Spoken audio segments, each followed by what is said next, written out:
전국에 계신 수험생 여러분 만나서 반갑습니다. 자, 이제 일백형소 강의를 시작하도록 하겠습니다.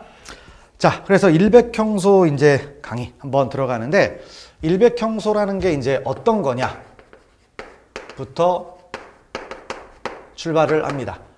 자, 그 일백형소라는 건 이제 어떤 개념이냐면, 이제 뭐죠? 일주일에 하루 공부해서 만점 맞는 거, 뭐 이런 취지죠. 그래서 취지인데 결국에는 정리입니다. 우리 수험에서 제일 중요한 것은 정리해가지고 합격하는 것을 바라는 거죠. 고득점 해가지고 합격한다. 만점에 가깝게 점수를 맞는 겁니다. 그래서 그렇게 하는 건데, 이제 가장 문제점이 이 법과목이라는 특징은 양이 많아요. 그쵸? 양이 많고, 우리 형사소송법도 사실 양이 많습니다. 많은데, 그걸 최대한 줄여가지고 이제 하는 건데, 가독성 면에서 여러분들이 이제 기존에 봤던 기본서나 이런 것들을, 아니면 기출문제집 이런 것들을 보게 되면 양이 너무 많아요. 그러면, 자, 우리 시험에 임박했을 때 정리를 하고 싶습니다. 아니면 많이 보고 싶습니다. 그러면 할 수 있는 게 없죠. 이것만 보면 한 번 보는데 1000페이지짜리 보다 보면 며칠 지나가고 시험은 임박하고, 그러면 정리 안 되고 환장하겠다, 이런 생각이 드는 거죠. 그래서 그런 부분들을 좀 이제 하기 위해서 거기에 효과적인 교재가 무엇일까, 이런 것들을 이제 고민하고 한 끝에 이제 만들어진 교재라고 할 수가 있습니다. 그래서 정리를 하는 건데, 자, 우리가 법과목이라는 것의 시험 문제는 어떤 거냐면 대부분 다 지문 형태로 나오죠. 그러니까 그 지문들을 몇 개를 알고 연상을 시키면은 최대한 빨리 정리할 수 있을 것 같다, 이런 결론에 도달을 했습니다. 그래서 그런 부분들을 한번 보기로 이제 해서 정리를, 그 교재를 이제 만든 겁니다. 그래서 일백형소 이렇게 이제 만들어졌는데, 그래서 이제 핵심적인 지문들이에요. 결국엔 뭐다, 이제 정리를 한 게 핵심 지문들. 핵심 지문입니다. 이 핵심 지문들을 여러분들이 꿰고 있다면 다양하게 응용할 수가 있는 겁니다. 그래서 이제 어떤 내용이 나왔을 때 이거 맞다 틀렸다 빨리빨리 이제 볼 수가 있겠죠. 그래서 자, 요걸 통해서 이제 정리를 하는 겁니다. 정리를 해서 이제 합격으로 가는데, 합격하려면 어떻게 해야 됩니까? 많은 회독이 필요하겠죠. 여러 번 봐야 됩니다. 그러니까 합격을 하는데 회독수라는 게 사실은 뭐 3회독을 해야 된다 이렇게 돼 있는데, 그런 게 아니에요. 아마 수십 회독 해야 됩니다. 수십 회독 하려면 어떻게 해야 되겠어요? 많이 볼 수 있어야 되겠죠. 그러면 얇아야 됩니다. 얇아야 되는 건데, 그런 것들을 한번 정리를 해본 겁니다. 정리를 해가지고 만들어 놨으니까 여러분들이 수업을 듣고 한번 딱 정리한 다음에 하루만 해도 충분히 1회독을 할 수 있는 정도의 두께의 교재를 이제 만들어 봤습니다. 그래서 자, 그렇게 해서 한 거니까 여러분들이 저를 믿고 잘 따라오시면은 충분히 뭘 할 수가 있다? 합격. 아니면 승진. 이 부분으로 이제 갈 수가 있습니다. 뭐 만점에 가깝게 다 나올 겁니다. 그러니까 그걸 걱정하지 마시고 이제 쭉 따라오시면 됩니다. 그래서 자, 강의 끝나고 나서 반드시 여러 번 좀 회독을 해두십시오. 그래서 시험에 임박했을 때 하루도 아니고, 뭐 형사소송법 같은 경우, 일백형소 같은 경우에는 한나절 정도만 해도 충분히 1회독을 독파할 수 있을 정도가 될 겁니다. 그러니까 그거 믿고 잘 따라오시면 될 것 같아요. 그래서 자, 그 부분을 알아주시고, 그래서 이제 강의는 어느 정도로 진행할 거냐면, 뭐 좀 왔다 갔다 할 수 있습니다. 하다 보면 좀 변동이 생길 수가 있는데, 자, 25강 정도 내외. 자, 25강 내외 정도로 이제 진행을 할 겁니다. 그러니까 거기에 맞춰서 준비를 하시면 되겠죠. 그래서 근데 25강 딱 끝나고 나서 이제 양이 좀 되는 거 아니냐, 그런데 나중에 이건 수업의 환기를 위해서 이제 하는 것이고, 여러분들이 회독을 할 때는 이미 숙지가 된 상태에서 듣는 거니까 하루 만에 충분히 다 할 수가 있다. 그걸 알아두시면 되겠죠. 그래서 25강 내외로 할 거니까요. 너무 걱정하지 마시고, 분량 별로 많지 않아요. 형법은 30강 넘잖아요. 이건 25강. 좀 적으니까 충분히 이제 잘 하실 수가 있다, 이렇게 생각을 하시고 이제 가시면 되겠습니다. 그래서 계속 복습을 잘 하시고 가시면 되겠습니다. 자, 그래서 이제 본격적으로 한번 강의를 한번 들어가 보도록 하죠. 자, 그러면 이제 일단 뭐 형사소송법에 이제 뭐죠? 목차를 한번 생각을 하면 어떻게 되면, 형사소송법은 뭐가 있습니까? 서론이 있죠. 뭐 총설이라고 할 수도 있습니다. 그 다음에 소송 주체와 관련된 것들이 쭉 등장하는 게 있겠죠. 그 다음에 뭐가 있습니까? 수사가 있죠. 그 다음에 공판이 있습니다. 그 다음에 뭐 상소 등 해가지고, 그러니까 목차로 따지면 상당히 많은 분량이 있어요. 많은 분량이 있는데, 여러분들이 이제 여기에서 가장 중요한 파트가 어디다? 당연히 수사겠죠. 수사 열심히 해야 되겠죠. 수사가 뭐 거의 50% 가까이라고, 아니면 한 40% 정도 좀 나온다라는 걸 생각을 하시면 되겠고요. 그 다음에 이제 이 공판 파트에 들어가 보면은, 뭐 공판은 이제 뭐다? 공소 제기, 그 다음에 공판 기일의 절차, 그 다음에 증거, 재판. 이런 식으로 나눠집니다.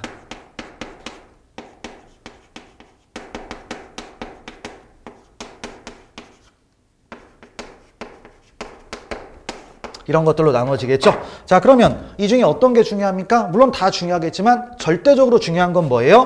바로 무엇이다? 증거. 수사와 증거를 일단 잘하는 게 되게 중요합니다. 그죠? 수사와 증거. 그리고 증거는 형사소송법의 꽃이죠. 그래서 전체적으로 이걸 다 아우르는 것이 내용이 여기에 들어가 있으니까 전체적으로 좀 잘 파악을 하시면 되겠습니다. 그래서 일단 수사와 증거만 가지고도 대략적으로 많이 나오면 30문제, 40문제라고 만약에 가정을 하게 되면 많이 나오면 한 30문제, 적게 나오면 한 28문제쯤 나올 거예요. 그러니까 그 부분을 여러분들이 주 타겟을 가지고 준비를 하시면 되겠어요. 그리고 나머지 요런 부분들, 요런 것들 있죠. 요런 것들, 그 다음에 뭐 상소 등이 있는데 여기에서도 한 10문제쯤 나오긴 나오는데 나오는 유형이 정해져 있습니다. 그러니까 그 부분은 전형적인 것들을 정확하게 파악하시고 가시면 되겠습니다. 그래서 이제 흐름들을 정확하게 이제 알아두시면 되겠어요. 그래서 요 부분들을 이제 하나하나 들어가 보면 되는데 우리 형사소송법이라는 과목은 어떤 과목이죠? 자, 절차법입니다. 절차법. 절차라는 것은 과정을 보는 거니까 형사소송법을 잘하고 싶다? 흐름을 보는 게 여러분들이 대단히 중요합니다. 흐름. 어떤 과정을 진행하는데 그 과정을 충분히 알고 있으면 어떤 문제가 나왔을 때 이 흐름들로 문제를 충분히 파악할 수가 있어요. 그래서 흐름을 정확하게 이해를 하시면 좋을 것 같습니다. 그래서 자, 그렇게 이제 알아두시고요. 이제 본격적으로 한번 진도를 들어가 보도록 하겠습니다. 자, 그래서 이제 8페이지를 한번 가보시면은 8페이지. 그래서 자, 내용들이 이제 보는데 서론 있죠? 그럼 형사소송법에 이제 서론 들어가 보면 총설이라고 부를 수도 있고 서론이라고 부를 수도 있습니다. 기초에서 쭉 나오는데 자, 그러면 뭐가 있느냐? 일단 여기에는 뭐가 돼 있어요? 뭐 의의도 있을 수가 있겠고 여기에 뭐 기초라고 나와 있죠? 자, 기초를 보시면 기초는 뭐가 있습니까? 의의. 그 다음에 요거 좀 신경을 쓰시면 되겠죠? 법원, 그 다음에 적용 범위. 물론 여기 이제 세 가지 좀 더 의미가 있겠지만 이제 뭐다? 법원, 그 다음에 적용 범위. 이 두 가지가 조금 더 중요한 부분이 되겠죠. 그래서 자, 이제 이 부분을 한번 보도록 하겠습니다. 자, 그러면 형사소송법이라는 건 뭐였죠? 형벌권을 실현하는 절차를 규율하는 법을 뭐라고 했다? 형사소송법이라고 했습니다. 그러면 그 형사소송법 이제 의의를 놓고 보는데 의의를 이렇게 볼 수도 있죠. 형식적으로 볼 수도 있고 그 다음 뭐다? 실질적으로 볼 수도 있다라고 했습니다. 형식적은 뭐였어요? 항상 형식이 나오면 뭐다? 명칭입니다. 명칭. 내용은 안 봐요. 명칭만 따지는 거죠. 그 다음에 실질은 뭘 보는 겁니까? 명칭 봅니까? 안 봅니까? 안 봐요. 뭘 본다? 내용을 보는 겁니다. 내용. 그러니까 형사소송법에 이름이 들어갔냐 안 들어갔냐는 중요하지 않아요. 형벌권 실현 절차가 들어가 있으면 어떤 명칭에도 불구하고 뭐가 될 수 있죠? 형사소송법이라고 할 수가 있습니다. 자, 그래서 명칭 내용 이런 것들을 좀 파악을 하시고요. 그래서 우리 1번 지문 한번 들어가 보겠습니다. 자, 실질적 의미의 형사소송법이란 그 실질적 내용이 형사 절차를 규정한 법률이다. 있죠. 그래서 법원조직법, 소년법, 소송촉진에 관한 특례법 이런 것들이죠. 여기 내용에 뭐가 있어요? 형벌권 실현 절차가 들어가 있다 이겁니다. 그래서 자, 뭐다? 내용. 그래서 실질적 의미 형사소송법은 어떻게 된다?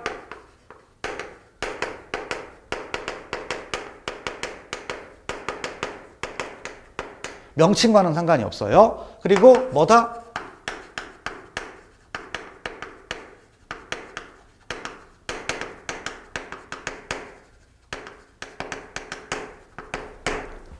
자, 명칭과는 상관없이 형벌권 실현 절차를 규율하는 법. 이런 얘기가 되겠죠. 그래서 이런 말 나오면 이제 맞는 말이 되는 거죠. 그래서 뭐 해설도 보면 형식적 의미는 뭐다? 명칭이죠. 그러면 형식적 의미 형사소송법은 대한민국에 딱 하나밖에 없어요. 뭐죠? 형사소송법.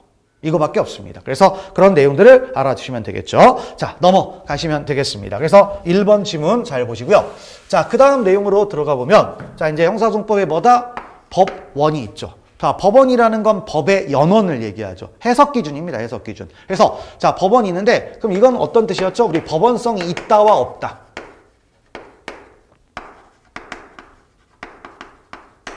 자, 법원성이 있다와 없다를 구별하는 그런 법이었죠. 그런 내용이었죠. 자, 그래서 법원성이 있다라는 얘기는 뭐예요? 안 지키면 위법이라고 했죠. 그 다음에 자, 법원성이 없다라는 얘기는 뭐예요? 안 지키면 내부적으로 문제가 될 수는 있어요. 하지만 바깥으로 나와서 효력에는 문제가 없는 거. 이런 것들을 법원성이 없다. 이런 뜻이었습니다. 자, 그러면 이제 우리가 신경 쓸 게 법원성이 있는 것들이 뭐가 있느냐? 그래서 뭐가 있어요? 당연히 헌법이 있었죠. 그 다음에 뭐죠 있죠? 법률이 있었죠. 그 다음에 또 뭐가 있습니까? 대법원 규칙이 있었죠. 헌법, 법률, 대법원 규칙. 이런 것들이 뭐가 된다? 바로 형사소송법의 법원성이 인정되는 겁니다. 그럼 물론 모든 법률은 아니죠. 여기서 법은 어떤 거다? 실질적 의미죠.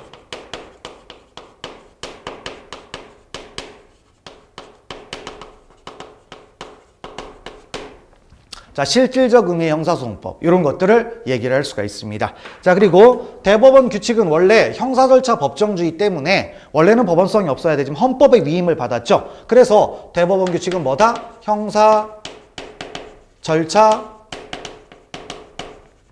법정주의의 뭐가 되죠? 유일한 예외가 되는 겁니다. 유일한 예외. 그래서 이런 것들을 이제 알아주시고요. 그 다음에 당연히 헌법은 법원성이 인정이 되는 겁니다. 헌법은. 그래서 자, 이제 우리 뭐죠? 40문제짜리 시험에서 1번 문제 통상적으로 많이 나오는 게 뭐였어요? 다음 중 헌법에 규정된 것, 규정되지 않은 것. 이런 것들이 있었죠. 그래서 좀 주의를 할 지문이 뭐가 있었습니까? 위법, 수집, 증거, 배제 법칙. 자, 헌법에서 왔어요. 하지만 헌법에는 규정이 있다, 없다? 없다라는 거죠.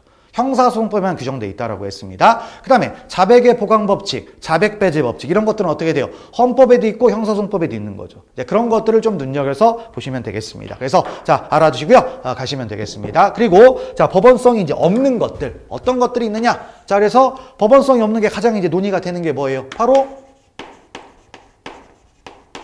대통령령하고 그다음 뭐가 있습니까? 법무부령이죠. 대통령령하고 법무부령. 그러면 대통령령의 대표적인 게 뭐가 있습니까? 자, 별로 중요하진 않아야 되지만 시험에는 나올 수 있는 게 있죠. 바로 뭡니까? 수사준칙. 수사준칙. 그래서 수사준칙이 바로 대표적인 대통령령이에요. 그래서 이거는 누구끼리만 효력이 생기는 거예요? 바로 검사와 사경과의 관계에서만 문제가 되는 거지 일반 국민에게는 효력이 없다라는 겁니다. 그래서 그런 부분들을 이제 보시고, 다음 법무부령은 뭡니까? 자, 이제 뭐 검찰 사건 사무규칙 요런 게 있습니다.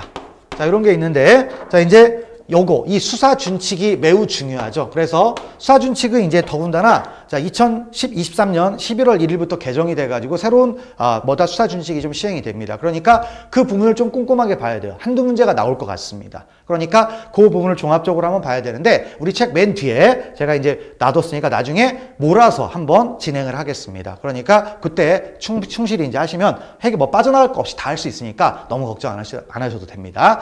자, 그래서 이렇게 이제 돼 있다. 이걸 놓고요 들어가 보겠습니다. 그리고 하나 더. 자, 대법원 규칙은 법원성이 있다라고 했죠. 자, 근데 대법원 규칙과 별반 말이 차이가 없지만 대법원 뭐가 있다? 예규라는 게 있어요.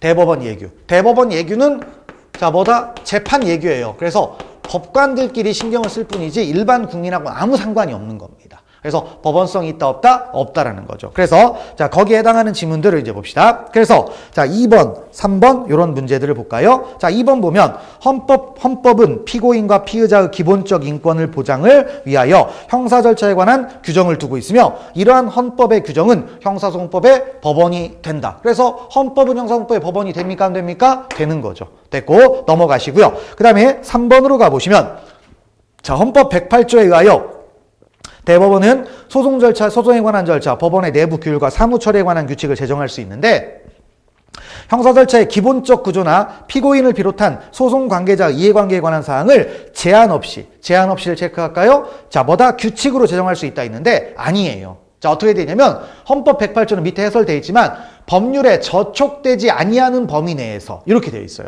그러니까 법률의 범위를 넘어서면 됩니까? 안 됩니까? 안 되죠. 당연히 법률 밑에 대법원 규칙이 있는데 당연히 법률을 위반하면 됩니까? 안 됩니까? 안 되는 거죠. 그래서 제한 없이라는 말이 틀린 거예요. 그래서 그런 것들을 기억을 하시면 되겠죠. 그러니까 항상 뭐다? 법률의 범위 내에서, 법률에 저촉되지 않은 범위 내에서 이런 것들이 나오는 거죠. 자, 됐고요. 그 다음에 4번 지문도 볼까요? 4번 지문 뭡니까? 법무부령이죠. 법무부령은 뭐가 되는 겁니까? 자, 검찰 사건 사무규칙입니다. 아니, 뭐다? 법무부령. 그래서 대표적인 검찰 사무규칙이 있었죠? 자, 이거 법무부령이니까 법원성이 있다, 없다? 없는 거죠. 그래서 자, 그 부분을 봅시다. 그래서 자, 검찰 사건 사무규칙 149제 재기사 추사의 명령 관련 규정은 검찰청 내부의 사무처리 지침에 불과할 것일 뿐, 자, 법규적 효력을 가진 것은 아니다. 이렇게 파악을 하시고요. 넘어가시면 되겠습니다. 자, 그래서 이제 법원성 있는 거 이제 요것들을 받고 중요한 내용이었죠. 자, 그다음에 이제 적용 범위로 한번 가보겠습니다. 자, 형사소송법의 적용 범위는 자, 어떻게 되느냐? 자, 어디까지 적용되느냐죠. 그래서 여기도 세 가지가 논의가 돼요. 세 가지. 그래서 일단 첫 번째, 뭐다? 적용 범위를 따지는데,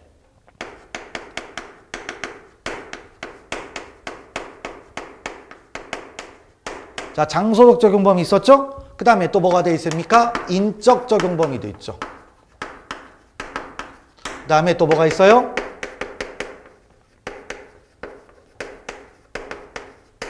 자, 시간적 적용 범위 있죠? 자, 이런 것들이 있는데 실제 여기 관한 내용들 뭐냐면 장소적, 그다음에 인적 이런 부분들 있죠? 여기 내용은 대부분 뭐하고 겹칩니까? 형법과 동일합니다. 형법과. 왜? 형법에 대한 사건을 적용하는 거니까 당연히 형법과 동일한 거죠. 자, 그러니까 형법과 동일하니까 누구한테 물어봐요? 저한테 물어보지 마시고 김재동 선생님한테 물어보세요. 바쁩니다. 그래서 넘어가겠습니다. 자, 그리고 뭐냐면 시간적 적용 범위가 있는데 여기가 좀 차이가 생기죠. 뭐냐면 형법은 뭐죠? 소급표 금지 원칙 때문에 행위시법주의를 채택하고 있습니다. 하지만 소송법은 뭐가 돼요? 절차법이니까 소급표 금지 원칙에 적용이 있다 없다? 없죠. 그래서 어떻게 될 것이냐? 그랬더니 시간적 적용 범위는 어떻게 해결한다? 바로 제정시부터 폐지시까지예요. 적용 범위. 그러니까 법이 이 사이에 있다. 만들면 되는 거예요. 근데 이제 문제는 중간에 개정이 됐습니다. 자, 개정이 됐어요. 그럼 어떻게 해야 되느냐? 어떻게 적용할지는 입법자 마음입니다. 입법자 마음인데 우리 형사소송법 부칙에는 뭐라고 돼 있냐면 자, 어떻게 돼 있다? 개정이 됐을 때 자, 뭐다? 개정 이전에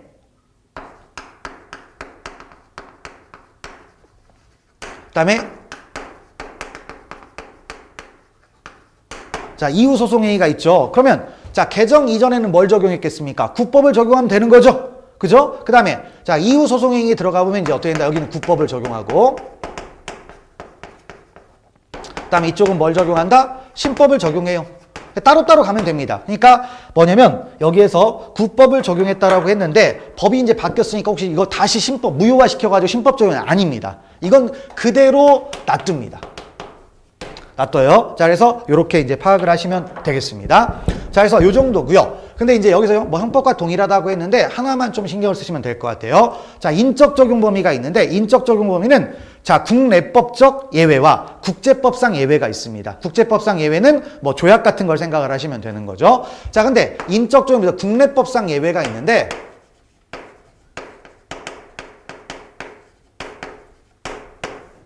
자, 국내법상 예외로 뭐가 있죠? 두 사람이 있죠. 그래서 뭐가 있습니까? 대통령과 그다음 뭐죠? 국회의원이 있습니다. 자, 그래서 뭐죠? 대통령은 이런 게 있죠. 불소추 특권이라는 게 있습니다. 불소추 특권은 어떻게 되죠? 내란과 외환의 죄를 제외하고는 재임 중 형사상 소추를 당한다, 당하지 아니한다, 당하지 아니한다. 그래서 요 부분이 되는 거죠. 그래서 불소추 특권이 되고 그러면 그 결과 어떻게 됩니까? 재임 중은 재임 기간은 뭐가 되죠? 공소시효가 정지가 되는 거죠. 그러니까 처벌을 면하는 게 아니라 소추를 면하는 거예요. 기소를 면하는 거니까 퇴임하면 뭐가 됩니까? 처벌할 수가 있는 겁니다. 그래서 자, 재임 기간 동안에는 공소시효는 멈춰집니다. 멈춰져요. 그래서 그런 것들을 생각을 하시면 되겠고 그 다음에 이제 중요한 것은 이제 국회의원이죠. 왜냐? 판례가 있으니까. 판례가 있으니까 이제 보시는데 자, 국회의원에게는 다시 뭐가 있습니까? 체포 특권이 있죠. 자, 그 다음 또 뭐 또 있습니까? 면책 특권이 있습니다. 그래서 자, 여러분들 불체포 특권 꼭 기억을 하셔야 되겠죠. 어떻게 됩니까?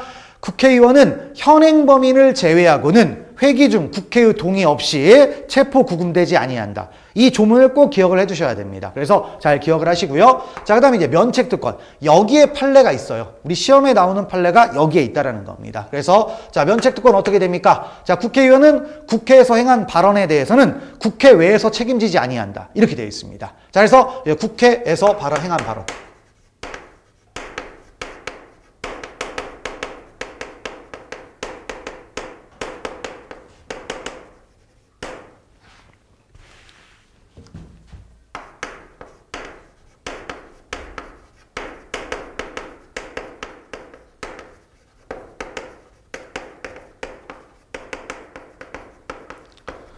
자, 국회에서 행한 직무상 발언과 뭐가 있다? 표결이 있죠. 이거 국회 외에서 책임을 지지 않는다라고 했습니다. 자, 이게 이제 우리 헌법의 태도죠. 자, 그럼 이걸 형사소송법상으로 이제 들어오면 어떻게 되느냐? 이걸 이제 면책특권이라고 할 수가 있는 거죠. 자, 그래서 면책특권에 대해서 검사가 기소를 하면 된다, 안 된다? 안 되죠. 근데 기소를 했다? 그럼 무슨 재판을 하는 거예요? 공소기각 판결을 합니다.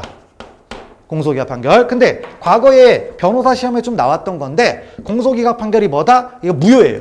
327조 2호에 따라서 이게 무효이기 때문에 공소기각 판결을 한다는 거예요. 기소 자체가. 그래서 뭐다? 시험 문제가 이렇게 나올 수 있죠. 재판권이 없기 때문에 공소기각 판결. 그럼 틀려요.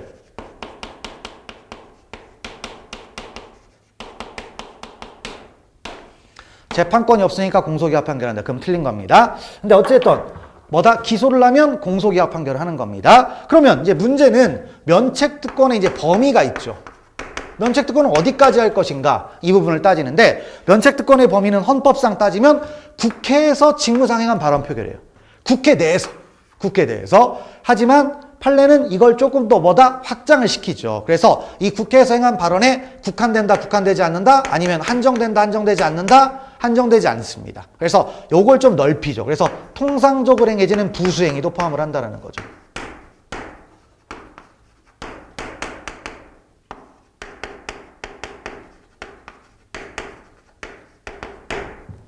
통상적으로 행해지는 부수행위를 포함을 시킵니다. 자, 그러면 통상적으로 행해지는 부수행위가 뭐냐? 그건 그때그때 개별적으로 사안마다 검토하겠대요. 근데 거기에서 우리가 지금까지 기소된 면책특권과 관련돼서 기소된 내용은 다 뻔한 겁니다. 어떤 거냐? 자, 이제 여기서 발언하기 전에 뭘 한다? 기자들한테 미리 원고 배포하는 거예요.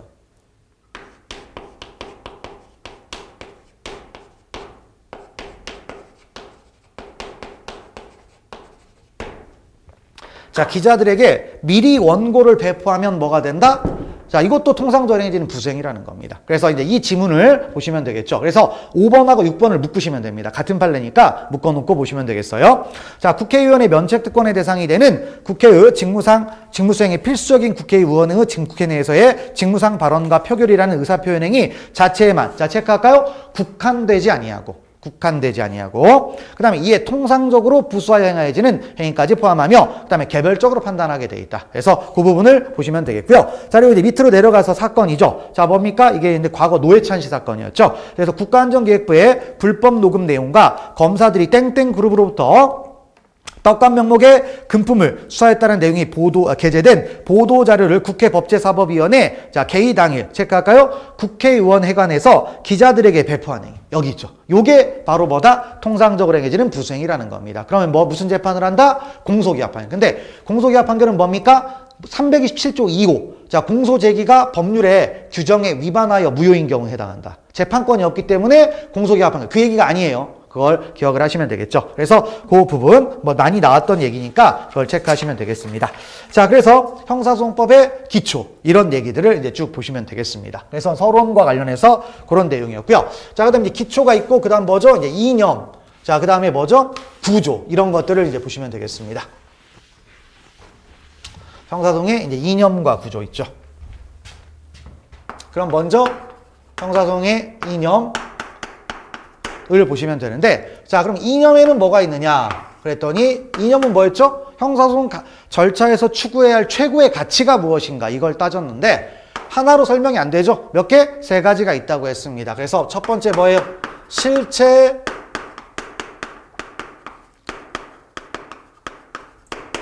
진실의 발견이었죠. 자, 그 다음에 또 뭐가 됩니까? 적정 절차였죠.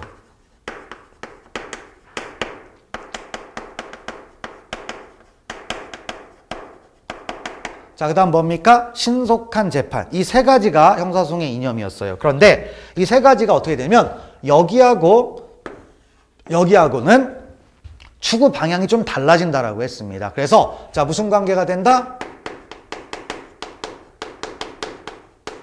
자, 긴장 관계가 된다라고 했습니다. 긴장 관계니까 만약에 실체 진실 발견을 중요시해버리면, 그러니까 이쪽을 등한시하고 이걸 중요시해버리면 무너진다 이거예요. 마찬가지로 이쪽 무시하고 이쪽을 뭐다 강조하면 또 무너질 수가 있다. 그러니까 적절하게 조화를 하자. 이런 취지라고 할 수가 있습니다. 그래서 그런 내용들인데요. 그러면 실체 진실의 발견, 실체 진실주의라고 할 수가 있죠.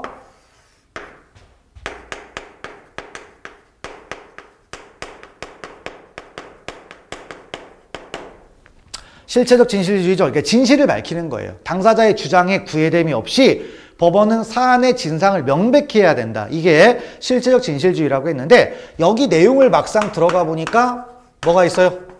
두 가지가 있었죠. 적극적 실체 진실주의와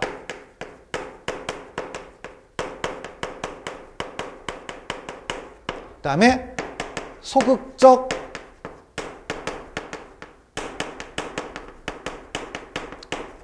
실체 진실주의 이런 게 있었습니다. 자, 그럼 적극적이라는 건 뭐였습니까? 강조하는 거죠. 뭘 강조한다? 진실을 찾는 걸 강조하는 겁니다. 그러면 어떤 뜻이었죠? 유죄자 필벌. 죄가 있는 사람은 끝까지 찾아가서 처벌하자 이거예요. 요걸 강조하는 겁니다. 그 다음에 소극적 실체 진실주의는 뭡니까? 만약에 실수로 죄가 없는 사람을 잡았어요. 그럼 뭘 해야 됩니까? 빨리 풀어줘야 되겠죠? 무죄자 방면 이런 것들이 됩니다. 그래서 요거는 이제 병존이 될 수가 있어요. 근데 이제 문제는 요게 양자택일할 수밖에 없는 상황이 벌어질 수도 있죠. 그래서 이게 충돌이 될 수가 있습니다. 충돌이 되면 불가피하게 둘 중에 하나를 선택을 해야 됩니다. 그러면 뭐가 이긴다? 자, 소극이 우선한다라고 했죠? 적극이 아닙니다. 그래서 항상 소극이 우선해요. 왜? 인권이 더 중요하니까. 인권이 더 중요하니까 이제 그런 것들을 파악을 하시면 되겠습니다. 자, 그리고 이제 적정 절차는 뭡니까? 자, 적정 절차는 형사 절차를 진행하면서 피고인에게 정해진 헌법적으로 부여된 그런 절차를 다 지켜줘라. 이런 얘기죠. 피고인의 이익을 보호하자라는 겁니다. 피고인의 이익. 그래서 자, 그런 내용이 있겠고요. 그래서 적정 절차에는 뭐가 있어요? 뭐 이런 게 있죠. 공정한 재판. 그 다음에 뭐 피고인 보호. 그 다음에 뭐 비례성 이런 것들이 언급이 됩니다. 자, 공정한 재판이니까 나중에 재척 기피가 이것 때문에 등장하는 거죠. 그 다음에 피고인 보호니까 항상 누구를 보호해줘라? 피고인 약자라는 걸 전제하는 거예요. 그래서 우리 법원의 대원칙이라는 게 있죠. 의심스러우면 누구의 이익으로? 피고인의 이익으로. 이런 얘기죠. 그 다음에 비례성은 불가피하게 기본권을 침해하는 행위를 했을 때 그 침해는 최소화시키자. 이런 것들을 표현할 수 있습니다. 자, 됐고요. 그 다음에 이제 재판. 재판은 뭐다? 신속한 재판입니다. 신속한 재판은 부당히 지연되지 않는 재판이죠. 그래서 자, 사법은 신선할수록 향기가 높다. 이런 법원은 신속한 재판과 관련된 표현이라고 할 수가 있어요. 근데 이 신속한 재판이 피고인의 이익과만 관련된 거냐? 아닙니다. 공공의 이익에도 부합하는 거죠. 그래서 여러 가지 성격이 있다라는 거예요. 그래서 자, 여기 내용들을 이제 한번 들어가서 이제 봅시다. 자, 그래서 10페이지 들어가 보면 첫 번째 있죠. 형사재판의 증거법칙과 관련하여 자, 소극적 진실주의가 헌법적으로 보장되어 있다고 할 수 없다 있는데 소극적 진실 뭐였어요? 요거죠. 무죄자 방면. 그럼 무죄자 방면이니까 뭐예요? 바로 어디에서 요게 구현되겠습니까? 바로 무죄 추정의 원칙인 거예요. 무죄 추정의 원칙. 그래서 무죄 추정의 원칙 어디에 있습니까? 헌법 27조 4항. 여기 규정되어 있죠. 그래서 헌법적으로 구현되어 있습니다. 자, 그래서 틀렸고요. 그 다음에 두 번째로 가보면 어떤 얘기죠? 적법 절차의 원칙은, 그러니까 적법 절차는 이제 적정 절차하고 같은 말이라고 보시면 됩니다. 그러니까 판례가 이렇게 쓰는 거니까 우리가 이제 보시면 되는데, 자, 뭐다? 공권력에 의한 국민의 생명, 자유, 재산의 침해는 반드시 합리적이고 정당한 법률에 의거해서 정당한 절차를 밟은 경우에만 유효하다는 원리이다. 그러니까 적법 절차.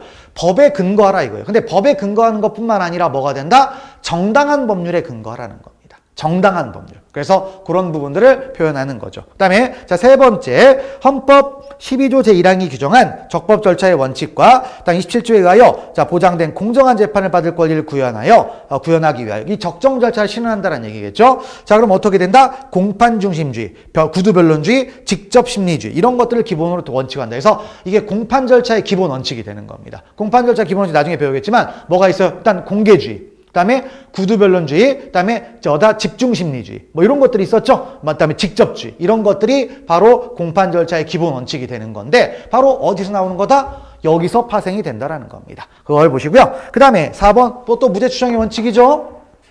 자, 그래서 무죄 추정의 원칙은 수사를 하는 단계뿐만 아니라 판결이 확정될 때까지 형사 절차와 형사 재판 전반을 이끄는 대원칙이다. 무죄 추정이다. 이거 중요한 거죠. 그래서 자, 형사 피고인은 유죄의 판결이 확정될 때까지는 뭐다? 무죄로 추정이 된다라고 했습니다. 자, 그런 부분들이고요. 그다음에 이제 적정 절차 그럼 이제 어떻게 구현되느냐? 이걸 디테일하게 다 얘기를 할 수는 없고 판례들이 등장을 합니다. 판례. 그래서 그 판례들을 좀 보는 건데요. 자, 5번 많이 나오는 거죠. 그래서 어떤 거냐? 자, 이제 지문이라는 게 있습니다. 핑거프린트.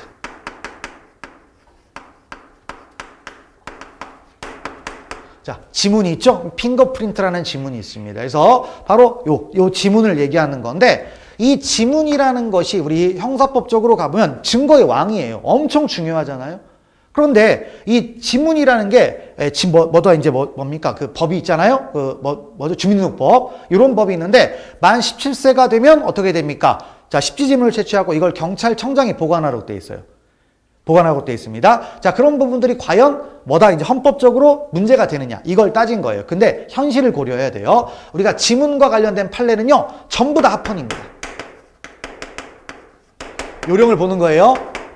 지문 나오면 지문은 이게 문제되는 순간 우리 형사법 체계가 크게 문제가 됩니다. 그러다 보니까 지문과 관련된 내용은 다 합헌이에요. 그래서 이제 여기 하나 나와 있는데 어떤 게 있습니까? 자, 과거에 이제 피의자 신문을 받을 때 지문 채취를 하게 돼 있었는데 그 지문 채취에 불응할 때 형사처벌을 했어요. 이거 적정 절차 위반 아니냐? 이거 나중에 진술거부권 관련돼서 문제가 되는 건데 그냥 진술 아니에요. 지문 채취는 진술이다, 진술이 아니다, 진술이 아니에요. 그러니까 문제가 안 돼요. 자, 그 다음에 좀 전에 제가 얘기했던 뭡니까? 주민등록법에 따르면 17세 이상이 되면 시지문 채취고, 그 다음 경찰청장이 관리를 하는데 범죄수사 목적으로 쓰는 거예요. 범죄수사 목적으로 쓰는데 다 문제된다, 안 된다? 문제 안 된다라는 겁니다. 그래서 지문 나오면 다 합헌입니다. 그래서 요 판례 두 가지 잘 기억하시면 됩니다. 주민등록법하고, 그 다음 지문 채취 불응시 형사처벌. 이 두 가지는 다 합헌이다. 그걸 기억하시면 되겠고요. 넘어가시면 됩니다. 그 다음에 6번 있죠? 자, 신속한 재판이라고 했죠? 부당이 지연되지 않는다라고 했는데 이건 피고인의 이익에도 부합하는 거고 공공의 이익에도 부합한다 이겁니다. 그러니까 신속한 재판은 공익과 사익이 다 조화가 될 수가 있겠죠? 그래서 무슨 성격? 이중적 성격을 갖고 있다. 이렇게 표현할 수가 있겠죠? 자, 그래서 이중적 성격이 되겠고 근데 이제 문제는 어떤 경우가 신속한 재판을 받을 권리를 침해했다. 어떤 게 신속한 재판을 위반한 거냐. 이번 기준이 있어야 될 거 아니에요. 기준이 필요할 거 아닙니까? 근데 그 기준은 규정이 없어요. 어떻게 해야 될지에 대해서 규정이 없습니다. 규정이 없습니다. 그럼 규정이 없으면 어떻게 해야 돼요? 판례나 통설 이런 걸 가지고 따지면 되는데 우리 통설이나 판례 이렇게 하는 통설 정도의 입장에서는 어떻게 되냐면 이렇게 얘기를 합니다. 근데 이게 시험에 나올 만한 얘기는 아닌데 양형 참작 사유로 쓸 수 있다. 재판을 무효화시키거나 그런 건 아니고 양형 참작 사유로 고려할 수 있을 뿐이다. 그러니까 유무죄에는 영향을 안 줘요. 공소제기에도 영향을 안 주고 너 재판 너무 오래 받았으니까 내가 양형에서 고려해 줄게. 요 정도가 된다라는 게 통설의 입장이고 판례는 얘기가 없어요. 판례는 없습니다. 그래서 위반과 관련해서 판례는 없습니다. 그래서 판례가 위반했다라고 얘기한 적이 없어요. 물론 위반했다고 간접적으로 얘기한 건 있는데 그런 사건들은 법이 다 바뀌었기 때문에 의미가 없습니다. 자, 그래서 내용들을 들어가 보면 자, 6번 있죠? 자, 신속한 재판을 받을 권리는 주로 피고인의 이익을 보호하기 위해 인정된 기본권이지만 동시에 실체적 진실 발견, 그 다음에 소송 경제, 재판에 대한 국민의 신뢰와 그 다음에 형벌 목적의 달성과 같은 공공의 이익에도 근거가 있기 때문에 어느 면에서는 자, 무슨 성격? 이중적 성격이 있다. 이걸 잘 기억을 하시면 되겠죠. 자, 그리고 이제 뭐 7번, 8번, 9번 내용이 뭐 신속한 재판을 받을 권리를 침해했느냐 아니면 위반했느냐 그런 것들에 관한 이야기예요. 자, 7번 보시면 형사소송법은 신속한 재판을 받을 권리와 관련하여 공판심리 현저한 지연을 공소기각결정 사유로 명시하고 있다. 그런 규정이 없다 이거예요. 아시겠죠? 뭐 어떤 나라는 뭐 일본은 뭐 면소 판결 사유다 이렇게 돼 있다라고 하는데 우리는 그런 게 없다라는 겁니다. 그걸 파악하시면 되겠고요. 그다음 8번째, 구속사건에 대해서는 법원이 구속기간 내에 재판을 하면 되는 것이고 구속기간 만기 25일을 앞두고 제1회 공판이 있었다. 위반이다? 아니다 이거예요. 하다 보면 늦어질 수 있다라는 겁니다. 그러니까 자기들을 하는데 우리 재판 늦게 했으니까 신속한 재판을 받을 걸 침해 그렇게 안 해요. 그런 걸 기억을 하시면 되겠죠. 그래서 위반된 사례가 있다 없다? 없다. 이걸 기억하시면 됩니다. 자, 그리고 이제 9번째도 마찬가지죠. 검사와 피고인 쌍방이 항소한 경우에 제1심 선고 연기 경과 후 제2심 공판이 개정되었다고 해서 이를 위법이라 할 수 있다 없다? 없다라는 거죠. 그리고 신속한 재판을 받을 권리를 박탈한 것도 아니다. 그러니까 자, 어떤 거예요? 1심에서 징역 6개월 받았는데 6개월 지난 다음에 재판하고 있는 거예요. 감옥에 이미 난 6개월 들어가 있는데. 그럼 뭡니까? 이거 신속한 재판을 받을 권리 위반한 거 아니냐? 위반한 거 아닙니다. 재판 3년, 4년 하는 것도 많아요. 하다 보면 늦어질 수 있다는 겁니다. 그래서 그런 취지를 파악을 하시면 되겠습니다. 자, 됐고요. 그래서 이제 이념과 관련된 이야기들 빠르게 한번 보셨고, 그 다음에 이제 뭐가 있습니까? 서론의 이제 마지막 파트죠. 형사소송에 뭐가 있다? 구조가 있습니다. 자, 구조. 그러면 그 구조는 이제 재판이 어떤 식으로 진행되느냐 이런 걸 따지는 거죠. 근데 이건 역사와 관련된 게 있다라고 했습니다. 그래서 이것도 이제 문제가 나올 수가 있는데, 자, 일단 구조와 관련해서는 뭐가 있어요? 일단 규문주의가 있을 수가 있겠죠. 자, 그 다음에 뭐 또 있습니까? 탄핵주의가 있다라고 했어요. 그래서 자, 규문주의는 뭐라고 했습니까? 스스로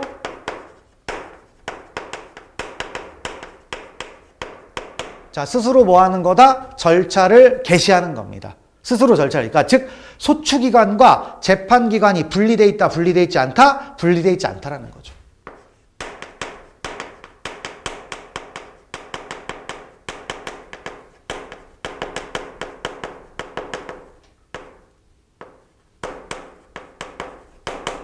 분리가 안 돼 있어요. 그러니까 지가 기소하고 지가 재판하는 거예요. 이것을 뭐라고 한다? 규문주의. 이렇게 부르는 겁니다. 그 다음에 탄핵주의는 뭐예요?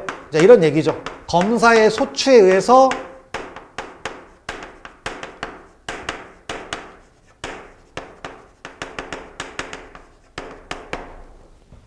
자, 검사의 소추에 의해서 뭐가 된다? 절차가 개시되는 거죠. 검사가 소추하는 겁니다. 자, 그러면 검사가 소추하는 건데 그럼 어떤 특징이 있겠습니까? 자, 소추기관과 재판기관이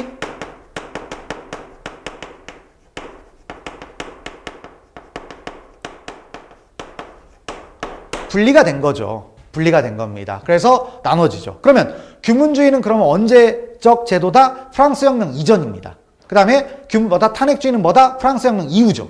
이후에 만들어진 제도입니다. 그러니까 당연히 현재 남아있는 제도는 뭡니까? 이거죠. 규문주의는 없어요. 역사의 산물입니다. 자, 그런 것들을 알아주고. 그 다음에, 자, 탄핵주의가 이제 다시 뭐가 됩니까? 분화가 되죠. 가다 보니까 어떻게 된다?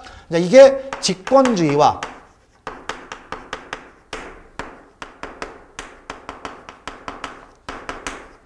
당사자주의로 분화가 되는 거죠. 직권주의와 당사자주의로 분화가 되는데, 자, 직권주의는 뭐예요? 법원이 주도하는 거예요.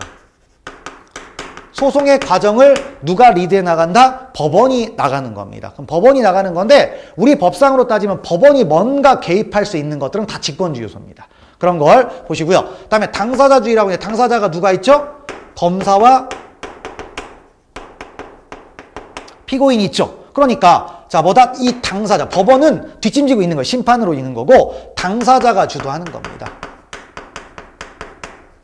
당사자가 뭐 하는 거다? 주도하는 거예요. 그래서 자, 이제 규문주의는 역사의 산물이에요. 옳은 제도가 아니에요. 하지만 탄핵주의는 이제 남아있고, 그럼 이 중에서 직권주의와 당사자주의가 있는데 어떤 게 옳은 제도냐? 그런 건 없어요. 그런 건 없습니다. 그래서 자, 직권주의로 갈지 탄핵주의, 뭐 당사자주의로 갈지는 뭐다? 이건 입법 정책의 문제입니다.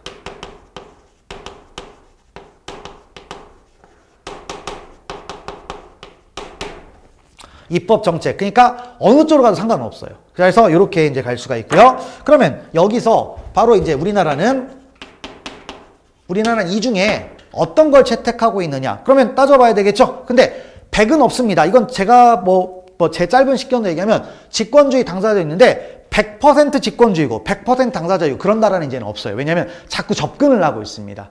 그러면 이제 이 중에서 다 짬뽕이 돼 있는 건데 혼재가 돼 있는데 자 어느 쪽에 더 근접해 있냐 이걸 따지는 거거든요. 자 근데 우리나라는 어떻게 된다? 이 중에서 자 두 가지 다 있어요. 두 가지 다 있는데 당사자주의를 근간으로 합니다.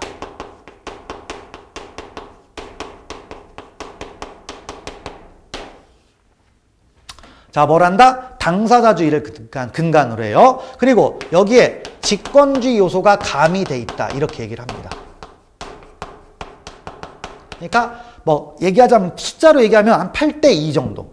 8은 뭐다? 당사자주의고 2 정도는 직권주의 요소가 들어가 있다라는 겁니다. 그래서 이렇게 이제 파악을 할 수가 있고요. 그래서 이 제도에서 대표적인 게 바로 요게 섞여 있는 걸 보면은 이런 게 있습니다. 어떤 거냐? 우리 증거동의라는 게 있죠. 증거동의. 자, 증거동의 누가 합니까? 검사, 피고인. 물론 변호인도 할 수 있지만 자, 이 사람들이 동의를 하는 거예요. 근데 동의했다고 바로 증거 능력이 있는 게 아니라 그 다음 뭐다? 진정한 것으로 인정을 해야 됩니다. 근데 진정한 것을 인정하는 건 누가 하는 거다? 법원이 인정하는 거예요. 그러니까 둘이 합동을 해야 돼요. 합동을 해야 됩니다. 그래서 합동을 하니까 이건 뭐다? 직권주의와 당사자주의와 직권주의의 조화가 이루어진 제도라고 할 수 있죠.